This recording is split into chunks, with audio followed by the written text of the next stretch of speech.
कि काली कमली वाले की हर अदा निराली गए,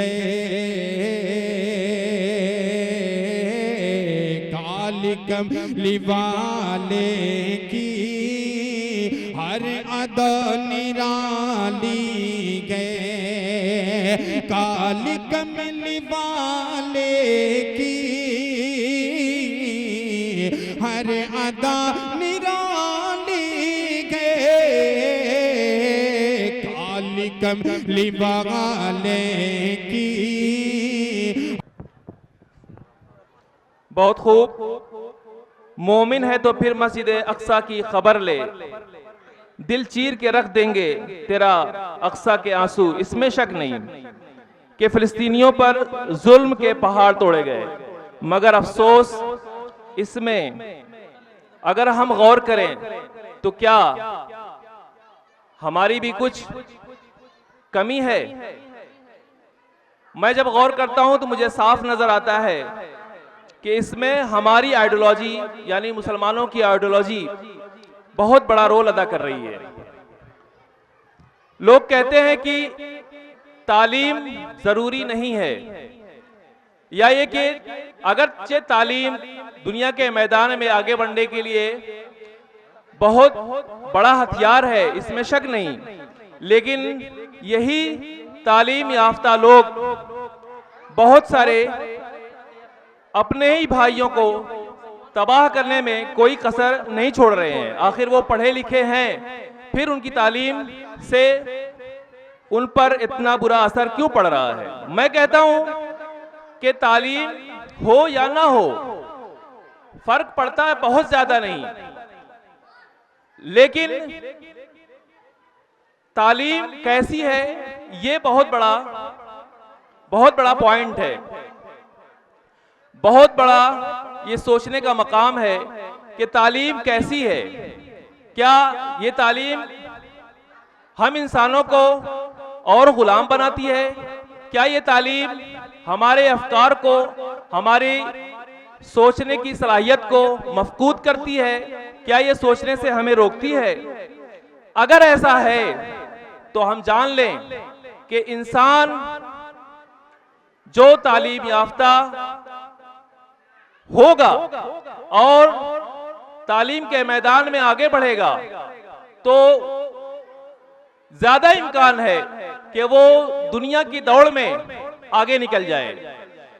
जो भी इंसान या जो कौम दुनिया की दौड़ में आगे निकलती है, इंसान की सरिश्त में है, उसकी गुट्ठी में ये चीज पड़ी हुई, हर इंसान की गुट्ठी में है, अक्सरियत के साथ ये है कि वो अपना दबदबा, अपनी शान और अपनी बड़ाई, और सबसे ज्यादा जो उसके अंदर उंसुर है किसी भी कौम या किसी भी इंसान के अंदर, वो है सामने वाले को पसपा करना और उस पर अपनी हुकूमत जमाना। यह हर इंसान के अंदर है, हर कौम के अंदर है।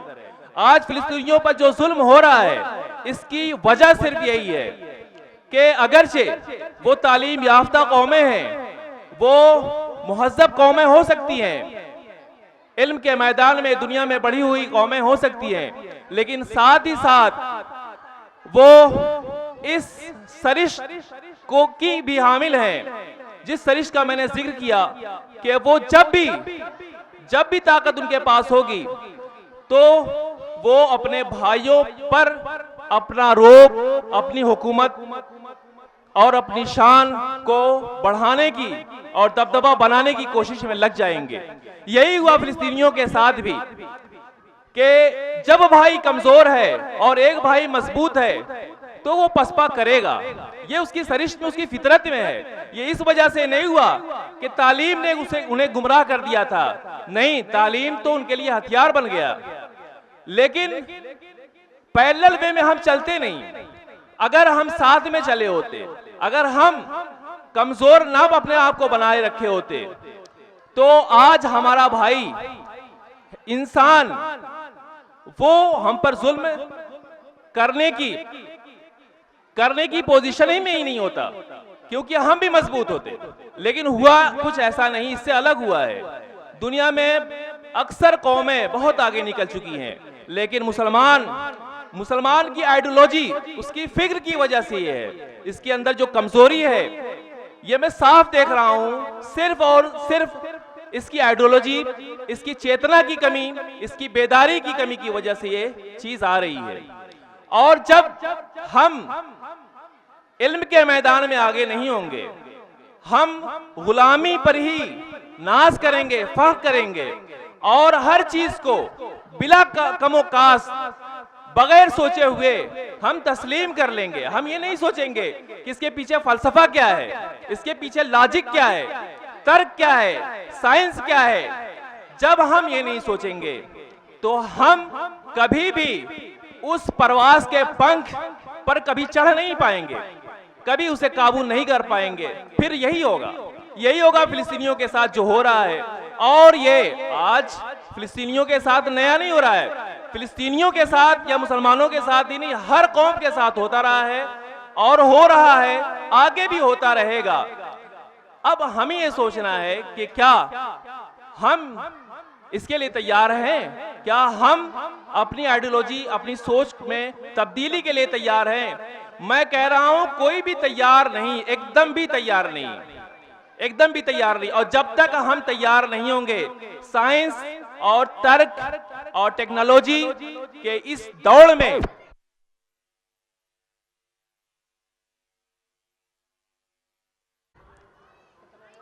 जी इस परफॉर्मेंस पर खुश होकर के आतिफ भाई ने असातिज़ा के लिए 600 रुपए की इनाम दिया है। बड़ी खुशी की बात है हम असातिज़ा के लिए कि कोई ख्याल करने वाला तो हुआ।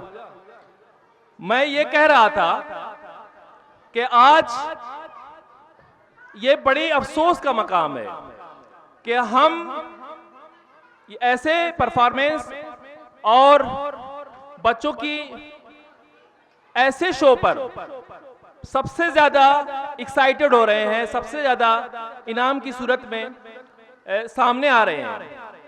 लेकिन ये अफसोस की बात है, ये गम का मकाम है, ये बड़ी तकलीफ की बात है।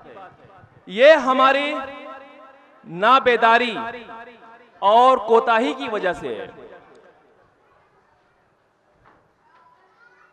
मैं बहुत ज्यादा कुछ नहीं कह सकता, लेकिन मैं एक अपना व्यू दे सकता हूं और वो मैं दूंगा, वो पूरी जिंदगी में दूंगा, जब तक मेरी सांस चलेगी मैं दूंगा।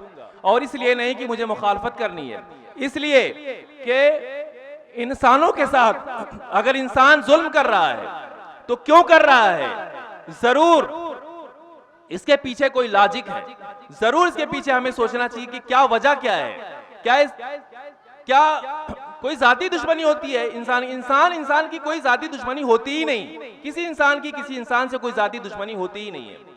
इंसान बजाते खुद करप्ट है, अपने आप में ये जालिम पैदा ही किया गया है। अगरचे बहुत जगहों पर बड़ा रहम दिल है, इसमें भी शक नहीं, लेकिन ये अक्सरियत में अपने आप में करप्शन का शिकार है, हर पल शिकार।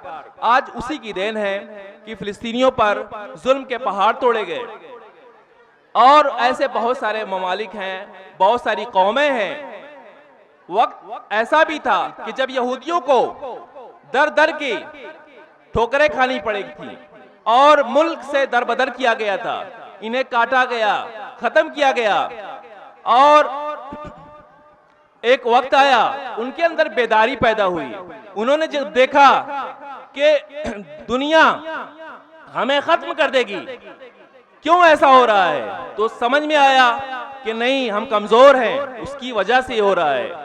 तो उन्होंने अहद किया कि नहीं, हम भी दिखाएंगे इस दुनिया को, हम भी दिखाएंगे कि तुम अगर हमें खत्म करने के लिए बेताब हो रहे हो तो हम भी तारीख का रुख पलटेंगे जरूर।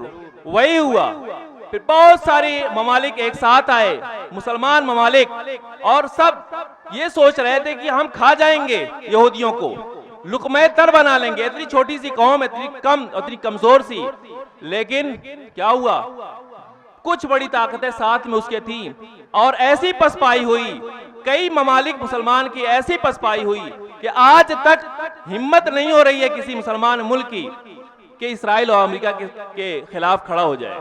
वो क्या था? उनकी बेदारी, वो बेदार हो गए थे। इतनी मार पड़ी कि वो जाग गए नींद से।